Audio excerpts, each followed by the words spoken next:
ابن عباس رضی اللہ عنہ بیان کرتے ہیں، مجھے سفیان بن حرب نے خبر دی کہ ہرقل نے ان کے پاس ایک قاصد بھیجا تھا جب وہ قریش کے ایک قافلے کے ساتھ جا رہا تھا۔ وہ تاجر تھے، کاروبار کر رہے تھے۔ وہ وقت جب محمد صلی اللہ علیہ وسلم کا تھا۔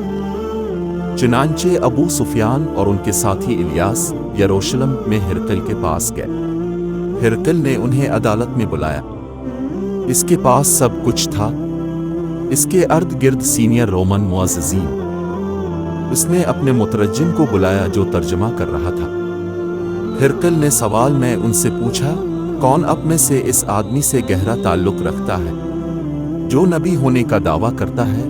ابو سفیان نے جواب دیا کہ میں ان کا سب سے قریبی رشتہ دار ہوں۔ ہرقل نے کہا، اسے ابو سفیان میرے قریب کرو اور اس کے ساتھیوں کو اس کے پیچھے کھڑا کرو۔ ابو سفیان نے مزید کہا کہ ہرقل نے اپنے مترجم سے کہا کہ میرے ساتھیوں سے کہو کہ وہ مجھ سے محمد صلی اللہ علیہ وسلم کے بارے میں کچھ سوالات کرنا چاہتے ہیں، اور اگر میں جھوٹ بولوں تو میرے ساتھی مجھ سے اختلاف کرے۔ ابو سفیان نے مزید کہا کہ اللہ کی قسم، رسول اللہ صلی اللہ علیہ وسلم کے بارے میں سچ کہا ہے۔ پہلا سوال اس نے مجھ سے ان کے بارے میں کیا تھا، اس کی خاندانی حیثیت کیا ہے؟ میں نے جواب دیا کہ ان کا تعلق ایک شریف گھرانے سے ہے۔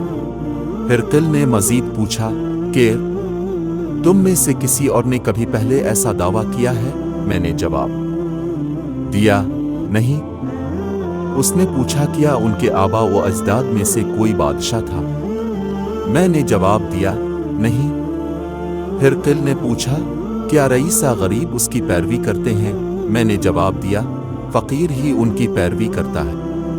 اس نے کہا، اس کے پیروکار بڑھ رہے ہیں یا کم ہو رہے ہیں؟ میں نے جواب دیا، وہ بڑھ رہے ہیں۔ پھر پوچھا کہ کیا اس کے مذہب کو قبول کرنے والوں میں سے کوئی ناراض ہو کر دین کو چھوڑ دیتا ہے؟ میں نے جواب دیا نہیں۔ ہرقل نے کہا، کیا تم نے اس کے دعوے سے پہلے کبھی اس پر جھوٹ بولنے کا الزام لگایا ہے؟ میں نے جواب دیا نہیں۔ ہرقل نے کہا، کیا وہ کبھی اپنے عہدوں سے خیانت کرتا ہے؟ میں نے جواب دیا نہیں۔ ہرقل نے پوچھا، کیا تمہاری اس سے کبھی لڑائی ہوئی ہے؟ میں نے جواب دیا ہاں۔ پھر فرمایا کہ نتیجہ کیا نکلا اس کے ساتھ تمہاری لڑائیوں کا؟ میں نے جواب دیا، ہمارے اور ان کے درمیان لڑائی غیر فیصلہ کن تھی، اور ہمارے اور ان کے درمیان باری باری فتح باندھ دی گئی۔ ہرقل نے کہا، وہ کیا حکم دیتا ہے جو آپ کو کرنا ہے؟ میں نے کہا، وہ ہمیں اللہ کی عبادت کرنے کو کہتے ہیں اور کسی چیز کی عبادت نہ کرنا، اور ان سب چیزوں کو ترک کرنا جو ہمارے آباء و اجداد نے کہا تھا۔ وہ ہمیں نماز پڑھنے، سچ بولنے، پاک دامن رہنے اور اپنے رشتہ داروں سے اچھے تعلقات رکھنے کا حکم دیتے ہیں۔ ہرقل نے مترجم کو پہنچانے کو کہا، میرے لیے مندرجہ ذیل۔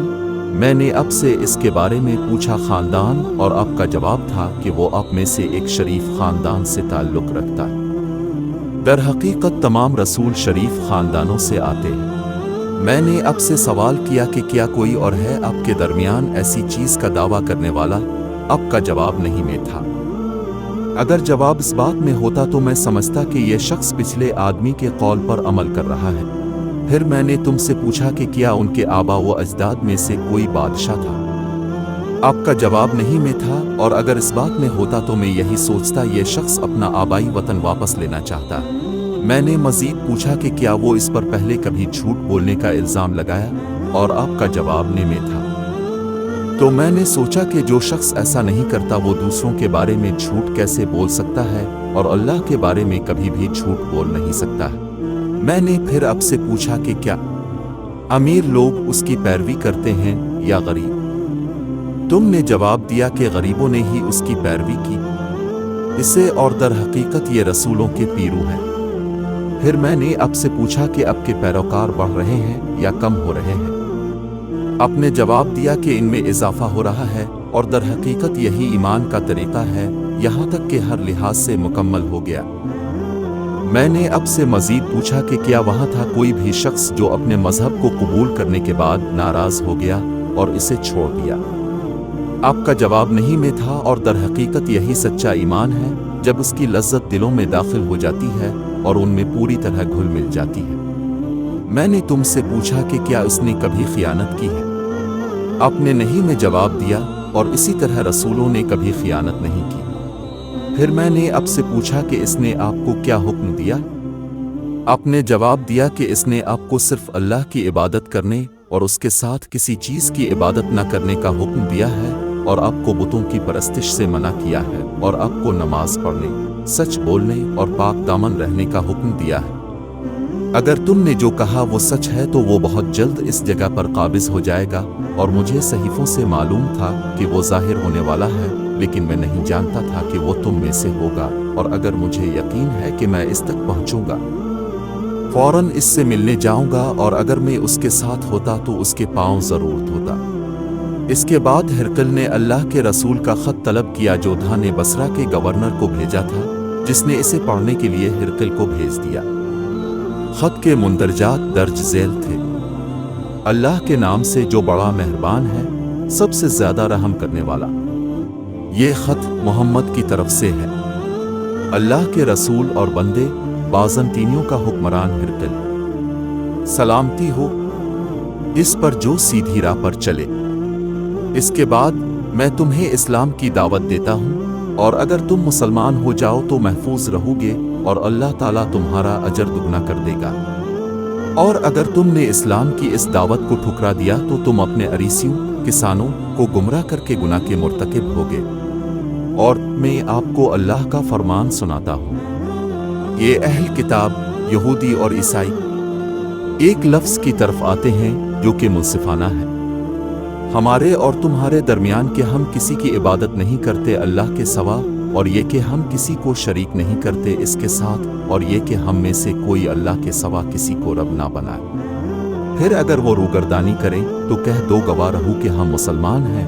3:60 ابو سفیان نے مزید کہا کہ جب ہرقل اپنی تقریر ختم کر کے پڑھ چکا تھا، شاہی عدالت میں ایک بڑا شور و غوغا تھا، تو ہمیں باہر کر دیا گیا تھا۔ عدالت نے اپنے ساتھیوں سے کہا کہ محمد صلی اللہ علیہ وسلم کا سوال اس قدر نمایاں ہو گیا کہ شاہ الفر بھی بازنطین اس سے ڈرتا ہے۔ اس کے بعد یقین ہو گیا کہ وہ کریں گے مستقبل میں فاتح۔ ابن الیاس یروشلم کا گورنر تھا، اور ہرقل شام کے عیسائیوں کا سربراہ تھا۔ ابن الانطور روایت کرتے ہیں کہ ایک دفعہ ہرقل علیہ یروشلم کا دورہ کر رہا تھا، وہ صبح اداس موڈ کے ساتھ اٹھا۔ اس کے کچھ پادریوں نے اس سے پوچھا کہ وہ اس موڈ میں کیوں ہے۔ اس نے جواب دیا، رات کو جب میں نے ستاروں کی طرف دیکھا، میں نے دیکھا کہ ان لوگوں کے رہنما جو ختنہ پر عمل کرنے والا ہو فاتح ہو گیا تھا، اور پوچھا کہ ختنہ کرنے والے کون ہیں؟ لوگوں نے جواب دیا، سوائے یہودیوں کے کوئی بھی ختنہ نہیں کرتا، اس لیے آپ کو یہودیوں سے نہیں ڈرنا چاہیے۔ ملک میں موجود ہر یہودی کو قتل کرنے کا حکم جاری کریں۔